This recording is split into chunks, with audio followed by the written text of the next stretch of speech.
I write for women over 15. A Forbes magazine did a study, and the average reader of a romance is a 39-year-old female. That's not to say men don't read them, because a lot of men read my books, and I've heard from men who read them and enjoyed them. The average romance reader is has either attended college or is a college graduate. They're smart, savvy readers out there. I like to think that I'm writing for someone like myself.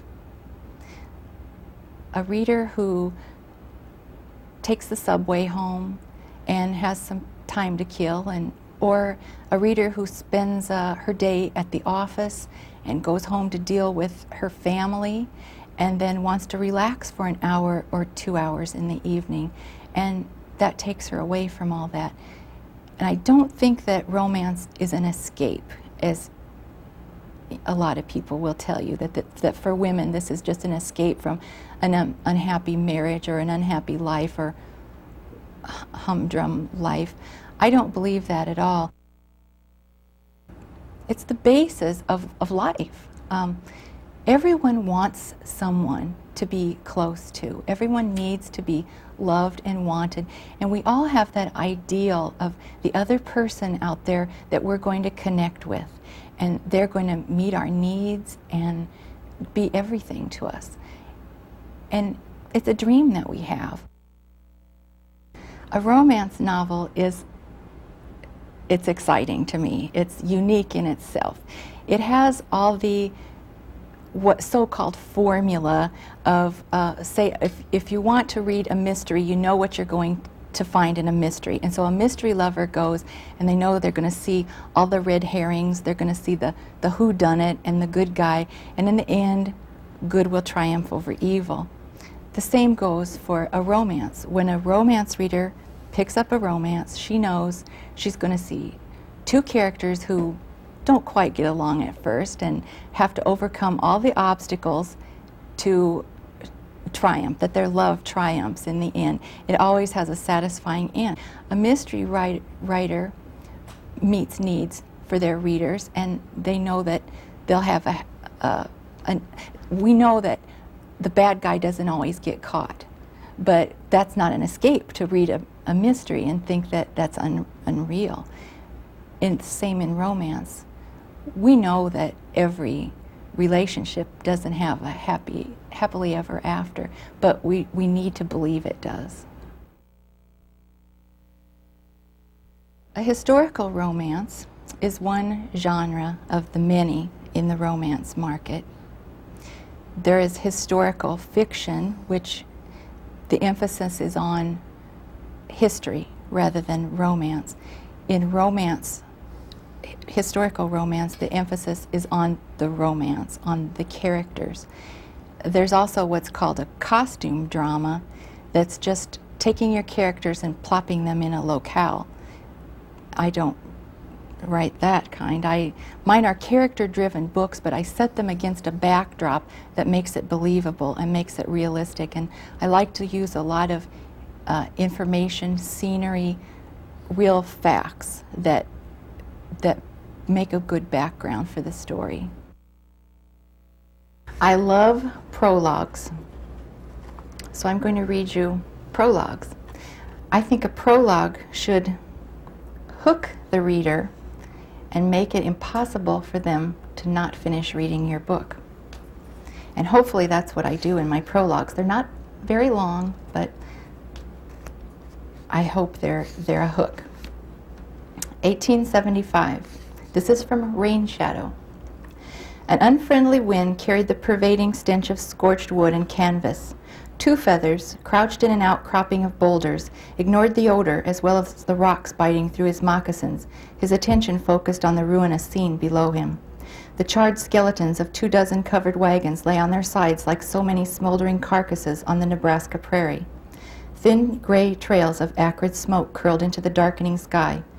Growing bolder as night grew near, black scavengers circled overhead, occasionally swooping toward the scattered bodies of the slain whites.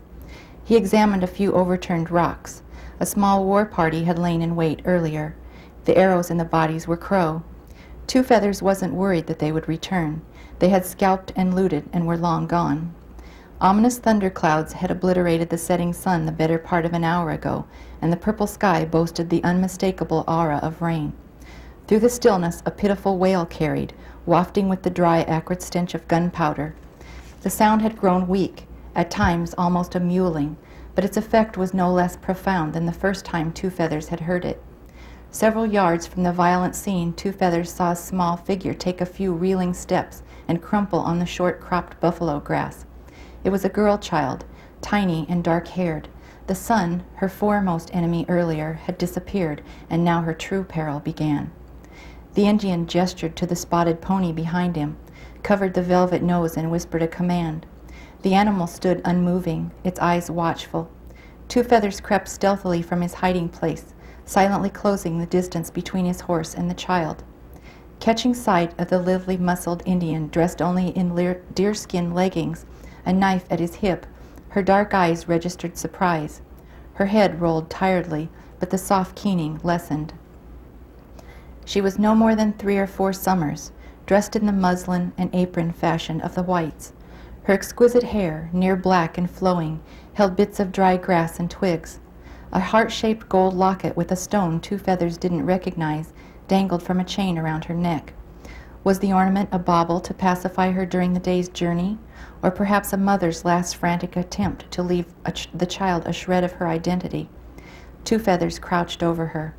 She stared back fearlessly, her stormy violet eyes taking in his angular features, his beaded headband and the 2 red feathers dangling over his left ear. What had she seen here this day? How much had she been spared? Her lack of fear showed a brave and strong spirit. Wandering away from the others as she was, he imagined a parent thrusting her from the wagon when the attack came. He would have done the same. He would have taken any measure to save his own child, had she lived. "Mama," the girl child managed in a raw-throated voice, and touched the feathers. Was she asking for a parent, or was his long black hair familiar? She placed a dirty palm on his mahogany cheek, and his warrior's stoic heart admitted her. To the west, an enormous dark cloud covered what little remained of the sun, and rumbling thunder shook the ground. He couldn't leave her to die. Not this child with a strong spirit and will to live. Wankantanka had spared her for a reason. Lightning forked from the dark sky, punctuating Two Feathers' decision. There'd been no movement near the scattered wagons since he'd come upon them. If anyone lived through the massacre, he would soon be dead. Once darkness settled on the plain, the night predators would close in. The child would be prey to scavengers and the ominous storm. He didn't know which wagon the child belonged to, and if he ventured any nearer, a dying white man might mistake him for one of the Crow attackers and shoot. With deft movements, he plucked her from the ground and ran silently to his waiting pony. She didn't weigh as much as most game he brought down and gave less resistance. Astride, the girl in one arm, he kicked the pony with a moccasined heel and skirted the carnage of the wagon train. A jagged streak of lightning pierced the sky, momentarily illuminating his granite-cut features. Before the rain fell, Two Feathers pulled a deerskin from his bundle and covered the sleeping child. His child now, his rain shadow. Hopefully, after reading that prologue, the reader turns to chapter 1, where they discover that Rain Shadow is grown up, has been raised by Two Feathers as her father, and her goal is to win a championship shooting match with Annie Oakley so that she can find her white family, even though she loves her American Indian father. Rain Shadow has a contemporary theme in a historical. A lot of people, young adults, older Americans, are looking for their roots, looking for their heritage, looking for their real biological parents. And that's what Rain Shadow does. And I think that kind of keys in on a lot of people's feelings and desires. My first book, Rain Shadow, has been nominated for the Reviewer's Choice Award for Best Western Historical of 1994. That's an award by Romantic Times magazine. And for a first book, just being nominated is a thrill for me. I'm not planning to go to the convention right now. Should they call me and say you're the winner, I might have to drop everything and run down there. But my mother always told me I could be anything I wanted to be. And she's in the dedication in my first book that I sold. She always believed in me, and she always said, you can do it. And when I started writing romances, she read them, and a lot of people will say to me, your mother, you let your mother read your romances? And I said, she loves them. She absolutely loves them. She loved them when they were terrible. She loved the one that's in the drawer that no one will ever see. So I owe her a lot for always encouraging me. And my older brother is a writer as well. And even though we write in completely different genres, he was always supportive of me, always read it, and encouraged me. And my own immediate family, I have 4 children, 2 of whom have married and moved away from home and have children of their own now. And I still have 2 teenagers at home, and my husband. They have been so supportive of me through the whole crazy mess. I owe a lot to them for letting me fulfill my dream. And I did take up a lot of space. You know, when you say, I need my own space, I did. And they gave it to me. My husband would take the kids and go to family reunions without me so that I could spend the weekend home writing. I wrote Rain Shadow in a year while I was working full time. It wasn't easy, but they get as much credit as I do. In the research that I do, I'm learning to love Nebraska history. I have found so many interesting little facts, little known facts, that I can just base a book off one little thing. It just triggers an idea for me and I run with it. One of the most difficult ones that I've been having trouble finding information on is a group called the Claim Club in the 1800s, and I want to do a story about that. And I've had a friend in Grand Island finding some information on that for me. Land of Dreams is based in Nebraska near Omaha, and I researched the mill that my hero builds in Neely, Nebraska. My daughter and son-in-law live in Norfolk, and I was visiting them, and my son-in-law arranged a private tour in the middle of December in the Neely Mill for me. It was wonderful. I was able to ask him all the questions that I wanted, even though I was freezing. And I was almost finished with the manuscript, and when I went home, I had to change a lot of the facts about the mill, the actual construction and how big burr stones actually are, things like that, to be realistic. This is the prologue from Land of Dreams, which is my newest book. It would be a safe bet that the iron fence was as tall as his own well over 6-foot frame. From his vantage point across the street, Booker Hayes contemplated the pale faces peering through the black picket hedge enclosing the New York Children's Foundling Home's crowded side yard. Heedless of the other children in the yard, the waifs studied the street, observed puffy white clouds against the blue sky, and watched an occasional passerby with undivided interest. A well-dressed couple strolled past. The woman drew something from the bag she carried and offered it to one of the children. A lightning-fast hand snatched the banana, and the small gray-clad figure spun and ran. He didn't make it far. The others descended, and the brief skirmish ended with the biggest and strongest boy breaking from the pack, peeling the fruit and sharing it with a smaller boy who had never moved away from the fence. The woman covered her mouth with a lace hanky, and her escort led her to the far side of the street. Booker shoved away from the brick building he'd leaned against and crossed the street where a dozen pair of dispassionate eyes examined his approach. His head straight forward, he advanced on the wooden door flanked by 2 whitewashed pillars. Raising the knocker and letting it fall, he stared at the brass numbers affixed to the door, attuned to the relative silence of the penned-in youngsters on his right. There were at least 60 of them, he'd guessed, and they made less noise than the 10 or 12 children he'd seen playing the day he'd been discharged from Fort Scott back in Kansas. That had been more than a month ago, and it had taken him this long to track down what remained of his family. His family. He shoved the thought away and thrust his chin out. The door opened and a pock-faced woman greeted him. "Ma'am, Booker doffed his flat-crowned felt hat and nodded.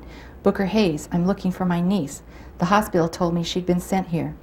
The reed-thin woman ushered him in. "This way." He followed her past several sets of closed doors, his boots echoing down the cavernous hallway. He resisted wrinkling his nose at the smell of disinfectant. After they reached an enormous set of stairs, she led him to the left and gestured to a long wooden bench that sat against the stairway and faced another pair of doors. "Have a seat." Booker folded his length onto the low bench and hung his hat on his knee. The woman entered the room opposite him and closed the door behind her. A moment later, the door opened and she reappeared. "Mrs. Jennings will be right with you." He nodded. Her footsteps echoed away in the silence of the building. The shell of a home didn't sound or smell like children. No laughter or high-pitched voices floated down its austere hallways. No fresh-from-the-oven aromas tempted his nostrils. No wagons or dolls littered the highly varnished floors. Booker stared at a gray wall. Not even a small handprint marred its tediousness. He hated thinking of his niece living under these conditions these past months. He would take her away with him now. He would make it up to her. Only an occasional distant echo broke the silence. After a good quarter of an hour, lassitude enveloped him. He closed his eyes. If only he'd come to New York sooner. If only Julia had written when she'd first become ill. Perhaps he could have what? Fresh grief muscled itself into his chest, and he resisted the encroachment on his well-guarded emotions. With his eyes closed and no distractions, his sister's face barged into his memory. Winged brows over steady gem-blue eyes, a narrow nose and full smiling mouth like their mother's. Hair as fair as his was dark. It had been 5 years, but he remembered her face as if he'd left her that morning. They'd parted in Illinois. With her share of the money their mother had left them, Julia and her ambitious husband had started an accounting firm in New York. She'd written faithfully for years, even though Booker's appointments made mail delivery difficult to non-existent. Upon returning to his current station, he'd always read her letters with an unaltering sense of loss.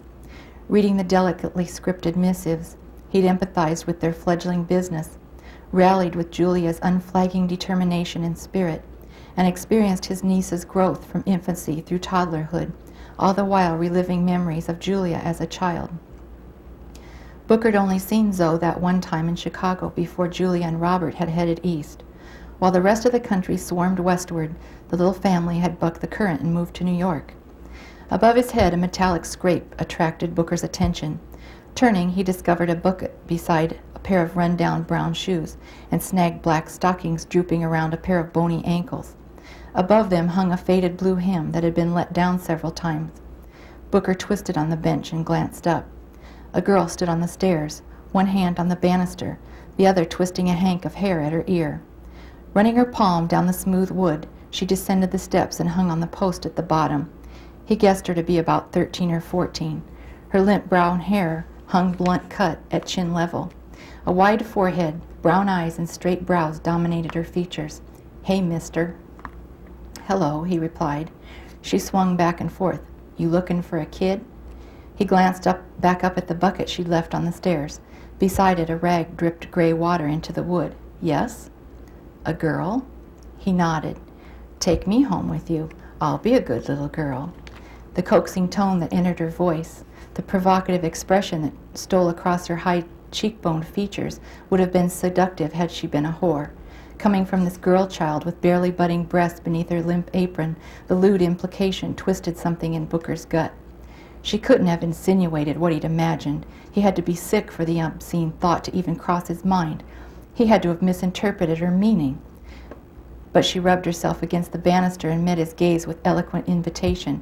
"What do you say, mister? I'll be your little girl." He jerked his gaze away.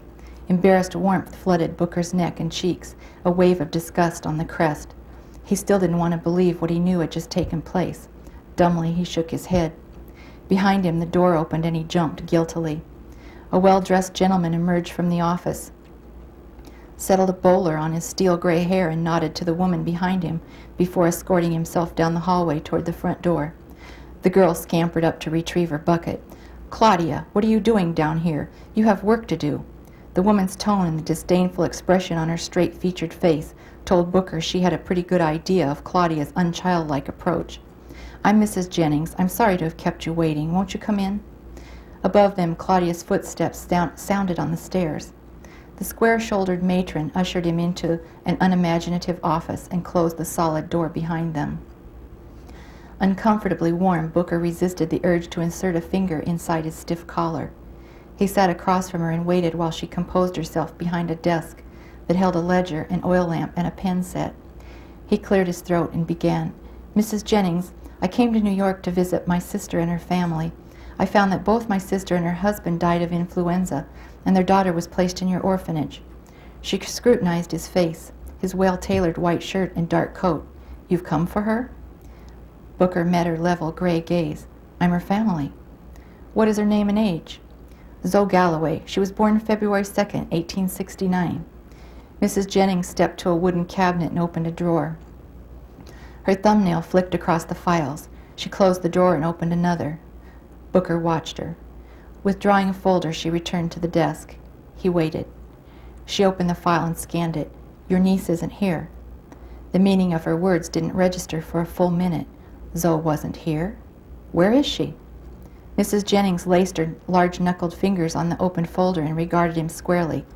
"Mr. Hayes, the foundling home is overcrowded and lacks funds to care for so many. We try our best to find homes for eligible children before they're dash. I understand your job is to place children. Where is Zoe?" At last compassion touched her steely gaze. "You're in the Army, aren't you?" Booker raised a reflective brow. "I've just quit the Army. I bought some land a few years back." He stood and walked to the solitary long window with a view of the park across the street. Only a corner of the black iron child enclosure was visible. "I came to the city to visit my sister before I settled in, but now I'll take Zoe with me." He turned back to her, his hat dangling from his fingers. "Where is my niece?" "I'm not sure." He stalked back to her desk. "What do you mean you're not sure? You lost her?" "Of course not. I'll be able to find her. We keep excellent records." Booker leaned over her desk. "What the hell are you talking about? Was she adopted?" "I'm not certain." She unlaced her fingers and spread them on the ledger. "The New York area has been exhausted, Mr. Hayes. It's too crowded here. That's why we have all these children. We have to send them west to find families." He narrowed his gaze. "You sent her away?" "Yes." "How? When?" "The Pacific Railroad provides cars. Agent Vaughn left for Illinois, Kansas, and Nebraska in May with 18 children, including your niece." Booker's mind reeled. Orphaned in the streets of New York. Abandoned in this god-awful place. Zoe shipped out on a train like livestock. Zoe with strangers. He glanced down and realized he'd crushed his hat brim. Zoe in a world that turned innocent little girls into Claudias. "Mrs. Vaughn is one of our best placement agencies." She glanced down at the file. "I made a note of a telegraph message. Mrs. Vaughn still had Zoe with her when she reached Nebraska." Mrs. Jennings sighed, and a genuine look of sympathy crossed her horsey features. "You know, Zoe wouldn't have been that easy to place. There's every possibility your niece will return with Mrs. Vaughn." Her tone raised his eyes, an uneasiness creeping into his belly. "What do you mean?" She made a straight line of her lips. "The healthy, capable children are always taken first." Unenlightened, he leaned a white-knuckled fist on the desk. "What are you saying?" The woman's brows rose in question. "You're aware of Zoe's afflictions?" "No." "She's a cripple." "A crippled 6-year-old on a train bound for God knows where. And she's mute." "Perfect." In Chapter 1, we meet Thea.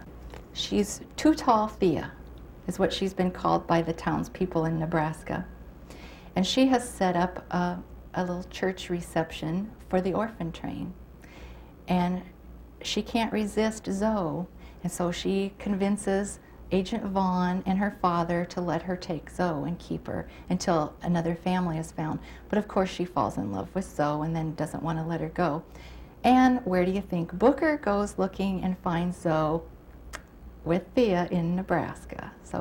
In this story, Booker, the hero, builds one of the first steam-powered grain mills in Nebraska. This is the research that I did from the Neely Mill in Neely, Nebraska. There are a lot of misconceptions about romance novels, and a lot of them came from the original romance novels when the first authors who came out were being sold by the millions because they were the first ones on the market. And the face of romance has changed since then. Society has changed. Our women are stronger in the 90s. And so even though we're writing a historical romance, we're putting a contemporary heroine in that place. She's a strong heroine, and she has a lot of the values and the strengths that we as women today have. There's a lot of talk about style. And I was writing Americana before Americana was actually a genre in the romance field. And people would say to me, well, this is Laura Ingalls Wilder. And I'd say, no, it's not, trust me. And I think Americana has developed over the last several years. And what it is it's hometown flavor in the West. And it's a genre all its own. As for a voice, I don't recognize one. People will say to me, or readers will say to me, I know you wrote this book, or I could tell you wrote this book, even if I didn't see your name on the cover. So that tells me I have a voice, but it's nothing that I do deliberately. It's something that's just there. And I'm trying to stretch myself right now from historical into the contemporary market. And I have a new editor who is telling me to practice my contemporary voice. It's done with more dialogue and less narrative. I use what I call reality bites in my story. And what that is I'll take, have my character watching the digits on the microwave or something like that. And that tells me that we're in the kitchen and we're doing something very modern. But I don't have to say, look, here's the character in the kitchen and she's cooking something. And so that's how I try to get across that it's contemporary. Where in a historical, you can spend a lot of time just looking at the sunset or telling what a character's dress looks like. There's a big difference between contemporary and historical voice. In historical, you'll describe a room or a setting, or you could say that your heroine pumped water from the well and carried it in a wooden bucket to the wood stove and fed some corn husks in and boiled the water. But in a contemporary story, you're not going to say that your heroine drew water from the peerless faucet into her Pyrex mixing bowl and nuked it in the Panasonic microwave for 5 minutes. Everybody does that every day and nobody wants to read about it. So you have to be much more discreet with your reality bites. Now you're going to get to hear what I hope is my contemporary voice in the prologue to a new book that I'm putting together. And it's called, this time I'm calling it, An Intimate Stranger. It starts out 13 years earlier. That's when the prologue takes place. Sometimes I want to take the top of your head off and screw your brain in right. Turning from his brother, Daniel Beckett gripped the wrench and tightened the last spoke on his vintage Harley, his pride and joy, as though demonstrating the procedure. You can't be serious. Never more serious in my life, Danny boy, Thomas replied. Don't make like you're so surprised. Dan stared up at his identical twins standing with their father's old duffel bag slung over his shoulder, and shock stole any words he might have come up with. He dropped the wrench and stood, wiping his grimy hands on the jersey he'd appropriated from Tom. Tom's dark, troubled gaze swept the shiny black bike without seeing it and returned to Dan. I can't stay, man. If anyone knows how I feel, it's you. He turned and faced the road. And you're probably the only one. Dan struggled with the severity of his brother's unhappiness. Tom was right. If anyone could have seen this coming, it should have been him. Tom hated the orchards and the country life, always had. I know this has never been your thing, and Dad rides you. Rides me, Tom cut in with biting sarcasm. He never for 1 second got off my butt for leaving college. He talks to me like I'm some kind of idiot, like I'm an embarrassment to him, to all of you. Dan scrambled for words to keep his brother home. He thinks he knows what's best for you, Tom. Dad wants you to take over Beckett Orchard someday. Tom swung around, dropping the duffel bag. I don't want the damned orchards, he gritted out through clenched teeth. You don't get it either? Dan got it all right. Unfortunately, he understood only too well. It had always been this way. "If I stay," Tom said, "he'll keep bending me. He'll make me work the farm. He'll make me walk and talk and act like he wants me to." The evening sun set behind his shoulder. "I can't bend any more." His tone changed to a low-timbered confession. "I'll break." Dan's chest ached. Maybe if he'd paid a little more attention, maybe if he'd known how bad it was for Tom, he could have made a difference. "Danny, it's me, not you." Dan met his knowing gaze. Tom always knew what he was thinking. Dan nodded his head. The only time they'd been separated for longer than a few days was when Tom had dropped out of high school and come home. Tom was the outgoing half of Dan, the fun-loving half. He couldn't imagine the future without him. He shuddered to think of his father's reaction to this particular stunt. Whether Tom wanted to admit it or not, he was Gil Beckett's pride and joy, or so it had always seemed to Dan. Dan's thoughts shifted and his heart burdened his chest with its growing wretchedness. "What about Lorraine?" he asked. Tom tilted his dark head and shrugged. "What about her?" The offhand question sparked the first flame of anger in Dan's gut.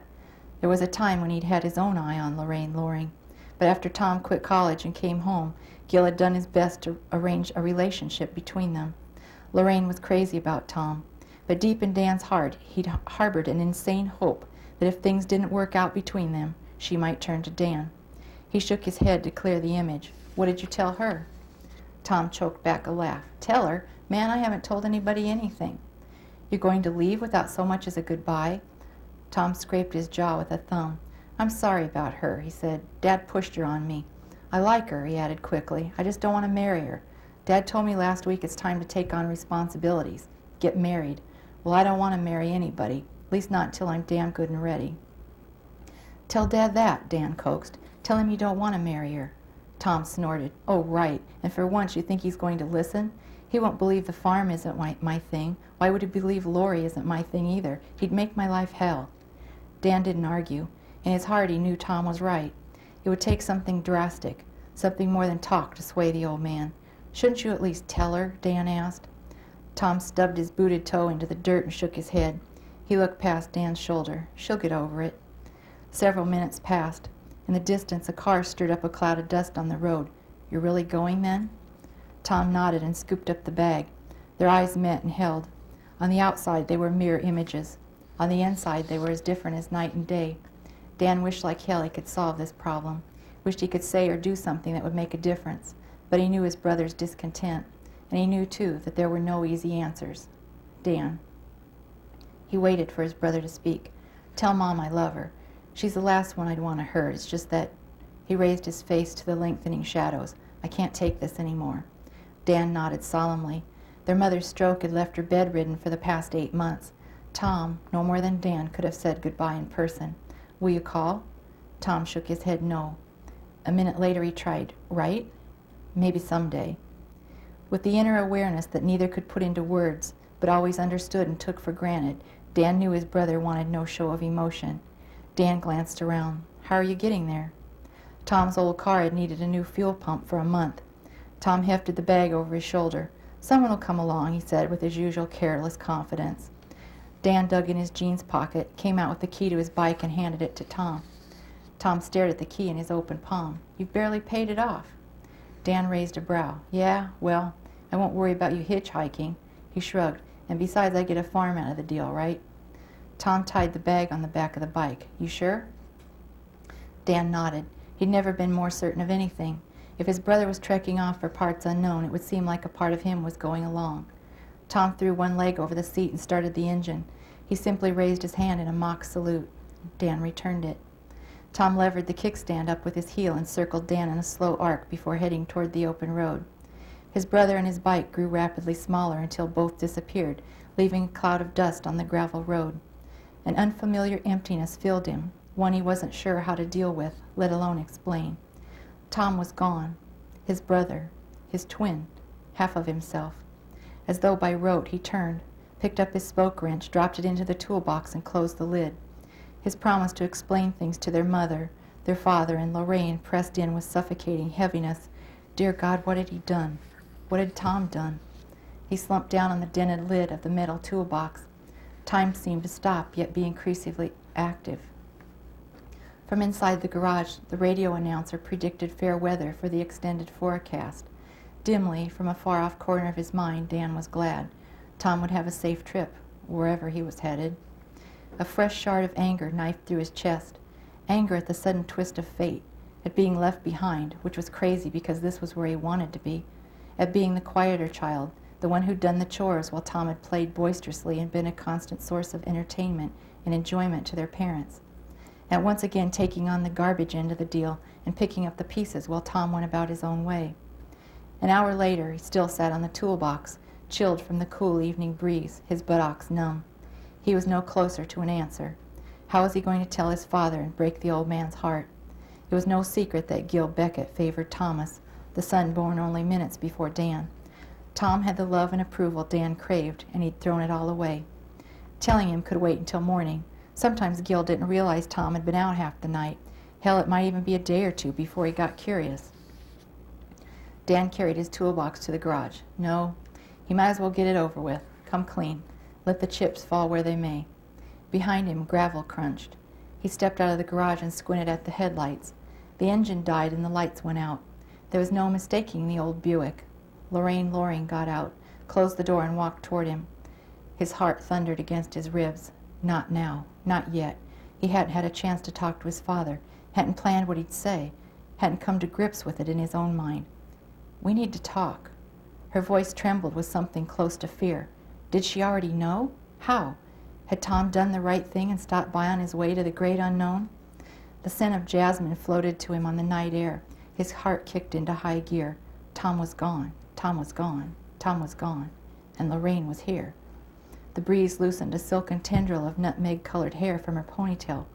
What's wrong? He asked, intuitively sensing he wouldn't like the answer. Tom, Oh, hell. Dan glanced down at the faded jersey he wore, Tom's shirt. Like she often did, like everyone did, she'd mistaken him for his brother. He opened his mouth to speak, but she stopped him by pressing her index finger against his lips. The touch struck him like lightning and rooted him to the spot. He couldn't have spoken if his life had depended on it. I'm afraid, she said, tears glistening in her moonlit eyes. Her fear and the vulnerability in her eyes did something queer to Dan's insides. Tom, I'm pregnant. The evening sounds faded to silence. Her words rang in Dan's head. She stood in front of him, trembling, waiting. Waiting for what? His shock? Anger? Rejection? Rejection. Like Tom's refusal to marry this girl or anyone? Like his flip, she'll get over it? Like his leaving? Not that Tom had known, but his actions would be a rejection all the same. Lorraine and her baby didn't deserve that. Damn, he said, cursing his brother. I didn't think it would happen, she said on a sob. She bit her lower lip, and Dan's heart wrenched. But it did, he finished for her. She nodded. Her gaze touched his and her chin quivered. Tom.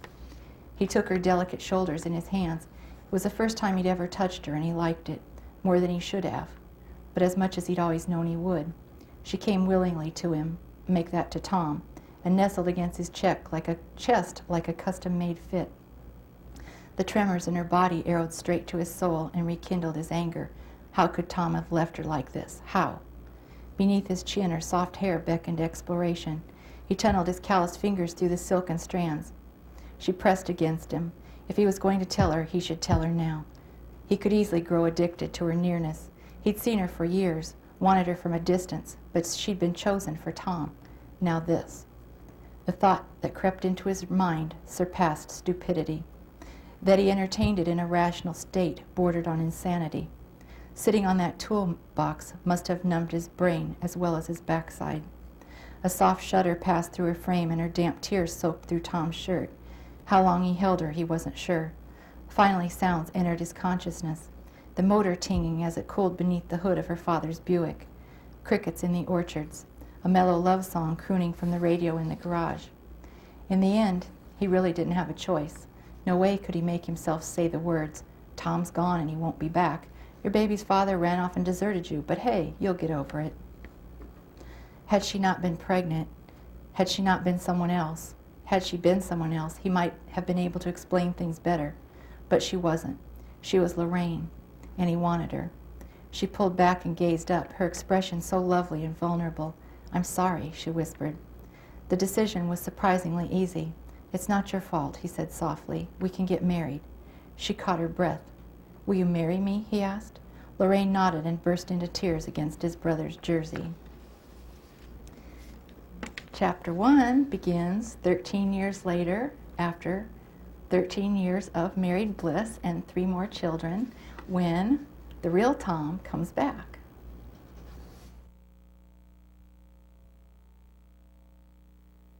For Heaven Can Wait, the fascination for me was the harmonists. They're a group of German immigrants who came to our country in the early 1900s. And they lived in a little self-sufficient community. And I thought they were fascinating. The real harmonists were celibate, and so they died out. But I created my own characters who moved away from that community, started a settlement of their own, and took off from there and just invented a plot to go with the idea of the community. And it was the book I learned to write on. I cut my teeth on that book, so to speak. I probably rewrote the entire manuscript at least 6 times. I started out on a typewriter that my husband tells me spent more time in the shop than it did underneath my fingertips. And I had aspirations of becoming a published author. Well, it didn't turn out quite that way. I had that book rejected by the best. Heaven Can Wait has been one of the most popular books. I had a letter from an English teacher who said, "I just learned so much from your book." That's not why I write. I don't write to teach anyone history or to teach them anything necessarily. I write to give enjoyment. And when a reader writes and lets me know that I've done that, that's it for me.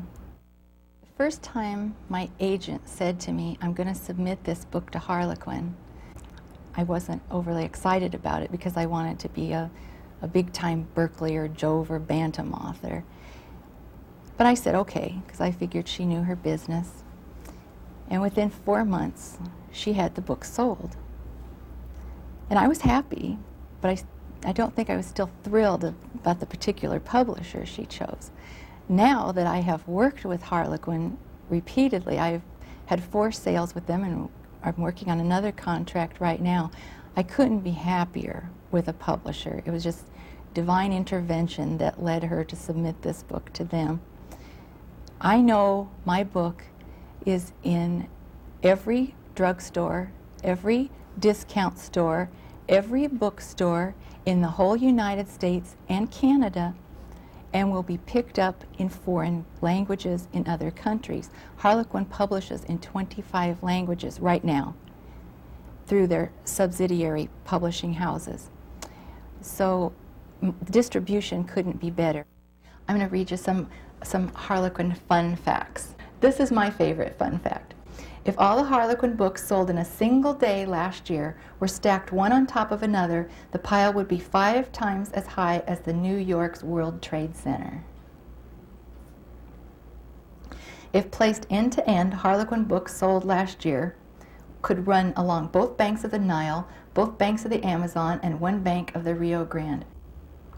Harlequin has shipped more than 3 billion books around the world.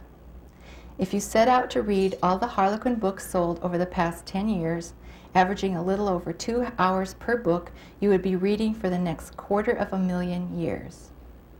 That's Vicky's favorite. The best advice I could give an aspiring novelist who wants to write a romance is to join a good writers group. The writers organizations in Nebraska have helped my writing enormously. In particular, Romance Authors of the Heartland, which I joined in 1988, had a big effect on my learning to write and developing my career and gaining confidence and just having the support of fellow writers. And Romance Authors of the Heartland is a chapter of Romance Writers of America, which is an organization of over 7,000 now. Romance Authors of the Heartland focuses on good fiction. And the techniques of writing fiction are the same, whether you're writing a romance, a horror novel, a men's adventure. No matter what you're writing, good fiction is good fiction. And I would recommend a person join a good writers group, get themselves involved in a critique group where they can, with a few other writers who hopefully will be knowledgeable, can bounce things off other people. That's extremely important. I count on my writer friends to tell me if something isn't working in my story, or if I'm having a particular problem. I just take it to them and beg, what is wrong with this? And somebody can usually nail it, and it makes a big difference if you have somebody to bounce things off. My first book, Rain Shadow, as soon as that one sold, I went to the editor and said, I have another book. Would you want to take a look at that one? And she said, sure, send it to me, which I did. And immediately she got back to me and said, I'll buy this if you'll cut 100 pages from it.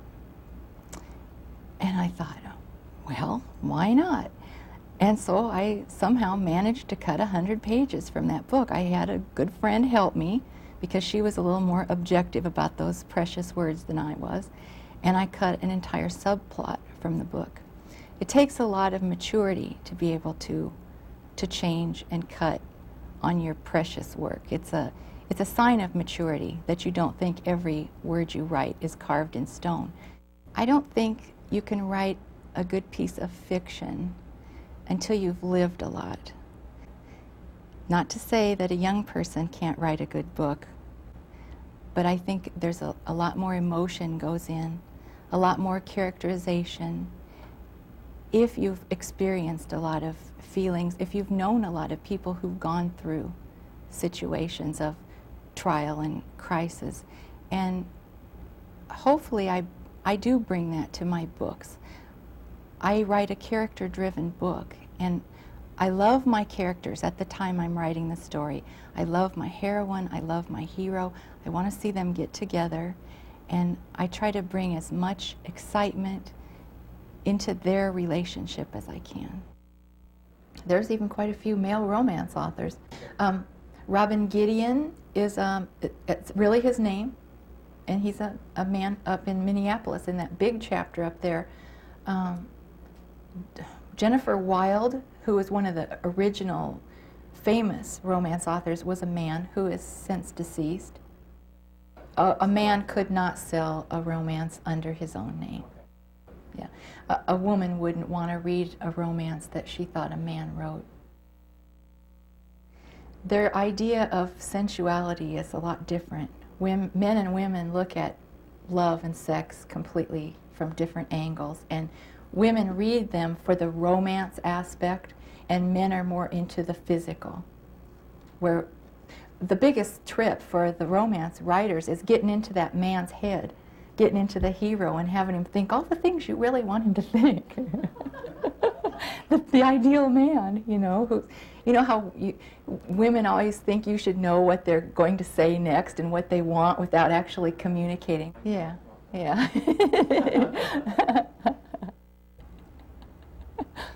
My real name is Cheryl Ludwigs.